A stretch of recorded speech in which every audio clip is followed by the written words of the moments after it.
দিয়ে তো শান্তি হয়নি, আবার তুই দীঘা যাবি? দীঘা যাবে শুনছ? তোমার ছেলে কি বলছে? বলছে বন্ধুদের সঙ্গে দীঘা যাবে। সহজ দেখো পটাটর মেরে না তোমার একবারে ওরা বিরক্তিকর। এই আমার এক কাপ চা করে দিয়ে যাও না গো। বাবা কই গো? শুনতে পাবে না, আর শুনতে পাবে না তোর মা, আর কিচ্ছু শুনতে পাবে না, বুঝতে পেরেছিস?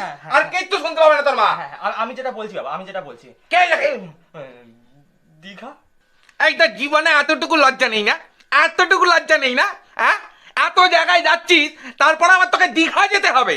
কোথায় আমি এত জায়গায় ঘুরেছি বলো তো? হ্যাঁ, তোমার তো বেড়ানো মানে পুরি আর বাইরে খাওয়া মানে ঝালমুড়ি।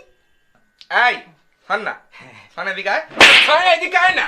বড় বড় বাঁধ মারতে শিখেছে, বড় বড় বাঁধ হবেই হবে। আসলে মায়ের রক্ত তো, কোথায় যাবে মায়ের রক্তটা? হ্যাঁ হ্যাঁ, এটা তুমি পরিষ্কার শুনতে পাই যাও। এতক্ষণ ধরে চায়ের কথা বলছি, তখন তোমার কানে একবারে ইয়ে ঢুকে যায় একবারে। আর এই হয়েছে একটা বলত মাটা। হ্যাঁ, সারাদিন খাচ্ছে দাচ্ছে, এদিক ওদিক যাচ্ছে, তাতে ওরা শরীরের পুরকি না কমছে না, আবার দীঘা যাবে, দীঘা যাবে।